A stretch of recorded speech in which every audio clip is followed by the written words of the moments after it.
जी लेकरं आहेत शिकणारी गरिबीतून, त्यांच्यासाठी माझी बहीण एक मिसाल आज ठरलेली आहे. आपल्यात जर आपली ध्येय गाठण्याची जिद्द चिकाटी असेल, तर माझ्या गावात फक्त पैशाच्या आर्थिक अडचणीमुळे किंवा कशामुळेही तुमचं ध्येय गाठणं आज शिकवणार नाही असं संबंध नाही. देशभर जिल्हा परिषदला शिक्षण घेणारीच विद्यार्थी आज तुम्हाला UPSC असतील, MPSC असतील, नीट परीक्षा असेल, तिथं चमकताना दिसतात. नमस्कार, मी रमाकांत हासगुडे आणि आपण पाहताय समय संघर्ष न्यूज.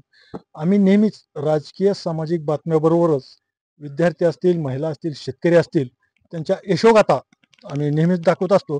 तर अशा विविध घडामोडी आपल्यापर्यंत पोहोचण्यासाठी आपण चॅनलवर आणखी नवीन असाल तर चॅनलला आताच सबस्क्राईब करायला विसरू नका. तर आज आपण आलेलो आहोत धाराशिव जिल्ह्यातील तेर या ठिकाणी. या ठिकाणी एक अत्यंत गरीब परिस्थितीतून, अत्यंत प्रतिकूल परिस्थितीतून एका मुलीची नीट परीक्षेमध्ये यशाला गवसणी घातलेली यशोगाथा आज आपण दाखवणार आहोत.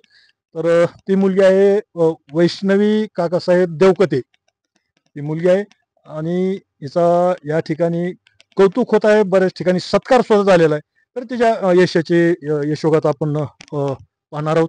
वैष्णवी, तुझं अभिनंदन सुरुवातीला की तू इतकी मोठी यशाला गवसणी घातलेली आहे अत्यंत गरीब परिस्थितीमधून. आणि चॅनलमध्ये तुम्हा सर्वांचं स्वागत आहे. तर वैष्णवीचे वडील आहेत काकासाहेब देवकते आणि या आई आहेत राजश्री देवकते. तर आधी आपण आईलाच विचारू, कारण प्रत्येक मुलाची विद्यार्थ्याची पहिली गुरु आई असते. तर आईलाच विचारू, तुमची मुलगी डॉक्टर होईल, काय वाटतंय तुम्हाला, काय वाटायला? आनंद वाटतो. आनंद छान. तर तुम्ही काय करता, तुमचा उद्योग काय? मजुरी, शेती आहे का नाही? शेती शेती वगैरे काय नाही. शेती नाही, मजुरी करून शिकवलं मुलीला. काहीतरी आपल्या कष्टाचं फळ मिळाल्यासारखं वाटतंय का आता ही मुलगी डॉक्टर राहिली? वाटतं. दिदे, मला एक सांग आता की तू इतक्या गरीब परिस्थितीतून आई वडिलांनी मजुरी करून तुला शिकवलंय, काय वाटतंय? आई वडिलांविषयी काय वाटतंय, इतकं कष्टाने शिकवलंय?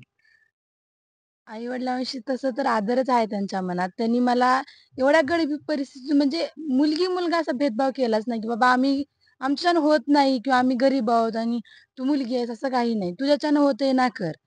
आणि त्यांनी मला समजा कमी मार्क पडले किंवा आता मला असं वाटतं की होत नाहीये. बॅकग्राऊंड शैक्षणिक नाहीये ना, खूप कमकुवत बॅकग्राऊंड आहे, गरीब आहे. तर त्यांनी सपोर्ट दिला, "नाही होत, कर तू होईल." असंच मी सपोर्ट दिला. त्याच्यामुळे ते झालंय शक्य. नसतं हे माझ्याच्याने शक्य नव्हतं होत जर माझ्या आई-वडिलांचा सपोर्ट नसता तर. पण तुझं कुठं 11वी-12वी कुठं होतं ऍडमिशन? 11वी-12वी मी लातूरला ॲडमिशन घेतलं होतं. कोणत्या कॉलेजला? व्यंकटराव देशमुख कॉलेजला. नीट मध्ये नीटला किती मार्क पडले? यावर्षी मला 495 मार्क पडले. आता ऍडमिशन MBBS ऍडमिशन फिक्स झालं, हो, फिक्स झालंय. कुणा कॉलेजला? MIMSR Latur college. मग आता एक सांग, इतक्या गरीब परिस्थितीतून मजुरी करून शिकवलं आहे वडिलांनी. तुझ्या तिथं मैत्रिणी असतील, त्या खर्च करत असतील, तुझ्याकडे पैशाची अडचणच असेल नेहमीच. आई वडील काही इतकं नाही, मोठ्या विद्यार्थी इतकं पाकिट मनी एवढं पाठवत नसतील. नाही. त्यांनी म्हणजे त्याच्याविषयी मोठ्या इतकं नाही, पण गरजला पुरतील एवढे पैसे नेहमी पाठवले त्यांनी काहीही करून. म्हणजे दुसऱ्याकडून मागून, करून पाठवले त्यांनी पैसे नेहमी. म्हणजे कधी कमकुवत म्हणजे थोडी गरज पडली, कमकुवतपणा पडला, पण एवढं पण नाही की त्यांनी पाठवले म्हणजे बऱ्यापैकी. कॉलेजचं हो. आवश्यक तेवढंच पाठवत असतील. आयुष्य. इतर काय पाकिट इतर खर्च असतात नाही, त्यासाठी. तेवढं जास्त नाही जमलं कधी करणं हे ते. पण जे आहे ते साध्या ह्याच्यातच सगळं. परत देवकत साहेब, तुम्हाला किती ही मुलगी आणि किती मुलं आहेत सगळे? मला 2 मुली आणि 1 मुलगा आहे. ते काय वैष्णव करते? अ, वैष्णवी थुरले आहे का? वैष्णवी थोरले आहे. तिच्यापेक्षा एक लहान 12वी आहे आणि मुलगा 9वी आहे. त्यांचे शिक्षण चालू हो, असते. त्यांचे पण शिक्षण चालू आहे. मग शिक्षणाचा खर्च म्हणजे आजकाल शिक्षण प्रचंड महाग झालंय. हो. दमछाक होत असेल, मजुरी करून शिकवायचं लेकरं. हो, तेच पण काय करावं नाईलाज लेकराला शिकवणं तर गरजेचं. शिक्षण तर महत्वाचं हो. आहे. आईची कशी कशी साथ लागत गेली तुला? आईने मला अभ्यास करताना नेहमी अभ्यास करू दिला. म्हणजे असं कधी नाही की तू घरातली कामं कर आणि अभ्यासच का करतीये? अजिबात नाही. तू अभ्यास कर, कामं नको करू, मी करते. असं तिने मला अभ्यासासाठी खूप वेळ दिला. घरातलं कधी काम करू दिलं नाही, फक्त अभ्यास. हो, अभ्यास. परत मला एक सांग, आता तुला कुठलं प्रायव्हेट ट्युशन क्लासेस होते का लातूरमध्ये काय? म्हणजे यावर्षी तर मी फक्त पीडब्ल्यू केलं होतं ऑनलाईन पैशाच्या कमतरतेमुळं. 11वी-12वी वडिलांनी लावले होते क्लास आरसीसीचे. 11वी-12वी हो. कोणत्या विषयी लावले? अ, तिन्ही पण फिजिक्स, केमिस्ट्री, बायो म्हणजे ते क्लासेस तसा असतो तिन्ही विषयात. मग मला सांग, आता एक आमच्या चॅनलचे जे काही प्रेक्षक आहेत, अनेक विद्यार्थी चॅनल बघणार आहेत. त्यांच्यासाठी तुझं अभ्यासाचं शेड्यूल कसं होतं? कसा अभ्यास करतो ती? तू इतकं मोठं यश मिळवलंय. अभ्यासाचं शेड्यूल काय होतं? कसं पहाटे उठणे म्हणा, कोण्या वेळेत करणे, कसा अभ्यास करायचा? त्याच्याविषयी काय सांगशील? आता अभ्यासाचं शेड्यूल हे आपापल्या ॲबिलिटीनुसार असतं म्हणजे कुणाची शारीरिक क्षमता, मानसिक क्षमता ह्याच्यानुसार असतं. तर ट्युशन असायची सकाळी 6:30 ते 2 नंतरनी. त्यानंतरनी जेवण वगैरे हे करून मग मी 6 वाजता अभ्यासाला बसायचे. मग रात्री 12-1 पर्यंत जसा होईल तसा व्हायचा. आणि ऑनलाईन पण असेल तर दिवसभर सकाळी 10-11 ते 5 पर्यंत अभ्यास असायचा माझा. बऱ्यापैकी. सुट्टीच्या दिवशी वगैरे.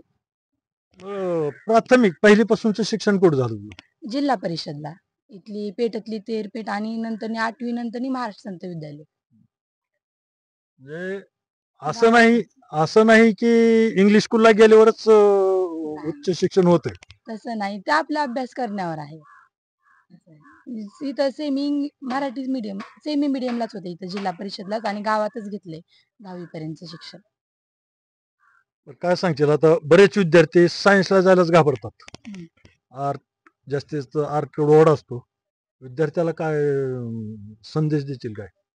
आता सायन्सला जाणं घाबरणं म्हणजे त्यांचं कसं आता जिल्हा परिषदचे विद्यार्थी ते खूप जास्त घाबरतात. आपण ते असं समजतात की आपल्याच्याने होतच नाही. मग ते तुम्ही केलं नाही तर तुम्हाला कसं कळणार ते तुमच्याने होतच नाही म्हणून. म्हणजे ते समजा हे इम्पॉसिबलच आहे. आपण जर ट्राय केलं नाही, प्रयत्न नाही केला तर कसं कळणार की ते खरंच इम्पॉसिबल आहे. करायच्या आधीच भीती करायच्या येतात. आधीच का म्हणायचं की ते इम्पॉसिबलच आहे किंवा करायच्या आधीच काय म्हणणार आपण फेल होणार आहे.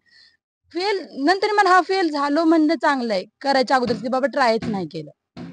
हे अनुभव तरी भेटेल ना, की बाबा हा फेल झालो, की थोडंसं ह्याच्यामुळे झालं, ते झालं, हे झालं. पण करायच्या अगोदरच माघार घेणं चुकीचं आहे, असं म्हणणं आहे. कोणताही विषय, आता मी सायन्स घेतले, कुणाला मॅथ घ्यायचं असतं, कुणाला आर्ट घ्यायचं असतं. करायच्या अगोदर नाही म्हणायचं नाही. केल्यानंतरनी फेल होऊ, सक्सेस होऊ तो पार्ट वेगळा, पण अगोदर नाही म्हणायचं नाही. सक्सेस होण्यासाठी पण तशी धडपड हो, मग एकदा घेतल्यावर माणूस धडपड करतोच ना, बाबा आपण हे कशासाठी घेतले? आपल्याला हे बनण्यासाठी घेतले. मग त्या लेव्हलचे एफर्ट, त्या लेव्हलचे प्रॅक्टिस सगळं करतो ना माणूस. पण अगोदरच ना माघार घेतली तर ते आपल्याला संधीच भेटत नाही ना, असं आहे. स्वतःच स्वतःला संधी देत नाही. आपणच जर स्वतःला संधी नाही दिली तर दुसरे कसे देतील? पण आता तुझे बारकी बहीण आहेत, भाऊ आहेत, त्यांचा कसा अभ्यास? आता तू थोरली आहेस आता त्याच्यामुळं आमच्या तुझं लक्ष असेल त्यांच्यावर हो, किती मार्क आमच्या मिळवतात. परिस्थितीमुळं तसं माझे आई-वडील शिकलेले नाहीत. मग मीच त्यांच्याकडे लक्ष देते. माझी बहीण ऑनलाईन करते सध्या. मग मीच तिला सांगते, "अभ्यास कर, हे कर, ते कर." तिचंही कधी-कधी खच्चीकरण होतं मानसिक पैशामुळे वगैरे ते. मी तिला सांगते, "आहे वेळ आणखीन, तू असं करू शकते, तसं करू शकते." तीही खूप हुशार आहे. तिनेही 10वी ला 95% घेतलेले आहे. ती करते अभ्यास तसाही. तर या ठिकाणी वैष्णवीचे भाऊ, चुलत भाऊ सचिन देवकते आहेत. त्यांच्याशी पण आपण थोडीशी प्रतिक्रिया जाणून घेऊ. काय वाटतंय तुमची बहीण डॉक्टर होईल? मला मनाला खरं तर का नाही अभिमान वाटतोय आणि तिच्यावरती आम्हाला सगळ्यांना ना गर्व आहे. आनंद तर आहेच. परंतु तिनं फक्त देवकते कुटुंबाचाच आनंद नाही, तर या समस्त तेर गावचं नाव तिनं अगदी रोशन केलेलं आहे आणि महाराष्ट्र लेव्हलला की जी लेकरं आहेत शिकणारी गरिबीतून त्यांच्यासाठी माझी बहीण एक मिसाल आज ठरलेली आहे की तिच्यावरती खरंच डॉक्टर बाबासाहेब आंबेडकरांच्या विचाराचा पगडा आहे असं म्हणेल मी. कारण डॉक्टर बाबासाहेब आंबेडकरांची परिस्थिती जर आपण पाहिली तर त्यांनी कधीही गरिबीच्या परिस्थितीचं भांडवल केलं नाही.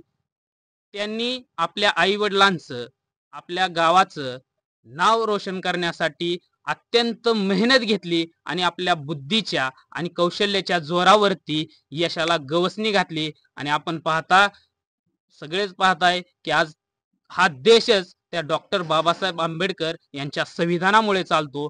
आणि जे महात्मा फुलेंनी, जे फुले दाम्पत्यांनी केलं की मुलींसाठी आज पहिली शाळा भिडेवाड सारख्या ठिकाणी केली आणि खरं तर त्या दाम्पत्याचं आम्ही आभार मानतो. कारण त्यांनी जर मुलींना संधी दिली नसती तर निश्चित आज माझी बहीण इथं दिसली नसती. आणि महात्मा फुलेंनी सांगितलं की मतीविना नीती गेली, नीतीविना गती गेली आणि गती गेल्यामुळे शूद्र खचले. शूद्र खचले म्हणजे काय, तर आत्मविश्वास खचला. आणि तो कशामुळे खचला, तर अविद्येने खचला.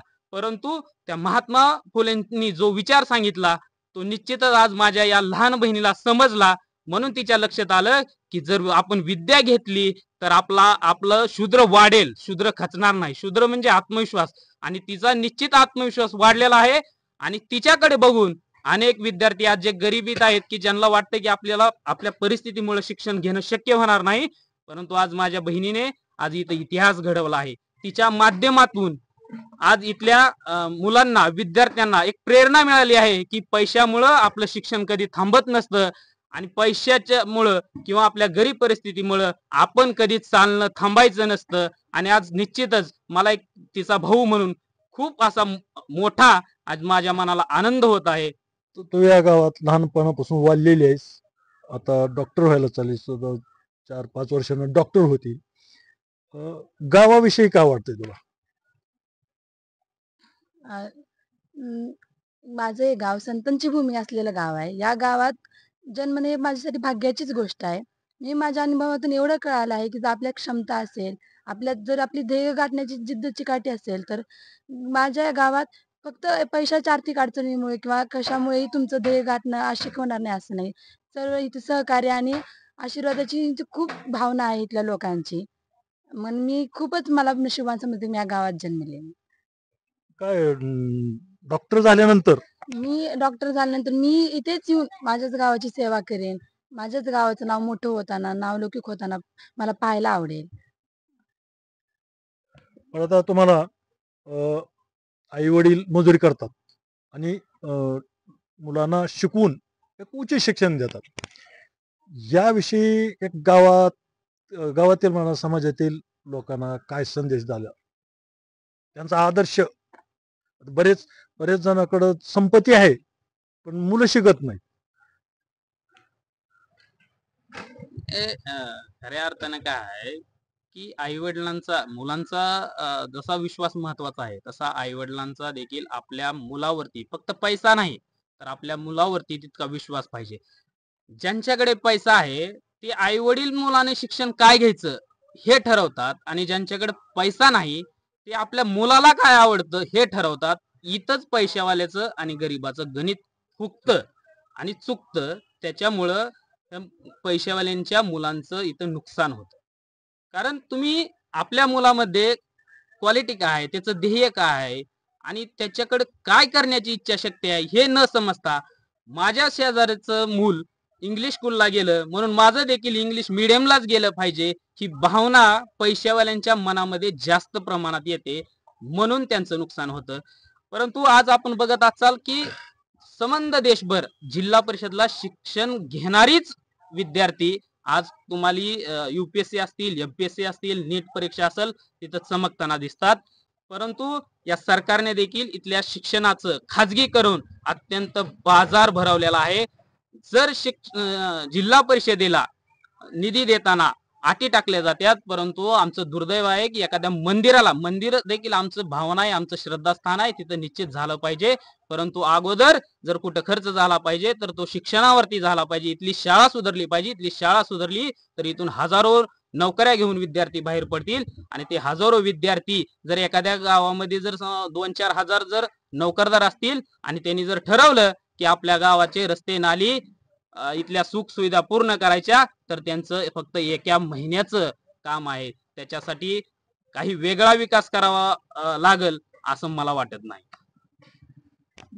धन्यवाद दिदे, तुझं पुन्हा एकदा स्वागत आणि पुढील वाटचालीस आमच्या चॅनलकडून हार्दिक शुभेच्छा आणि सगळ्यांना धन्यवाद की आमच्या चॅनलला तुम्ही वेळ दिला. तर आपण पाहिलं, मराठवाडा ही संताचीच भूमी नाही तर गुणवंताची खाण सुद्धा आहे.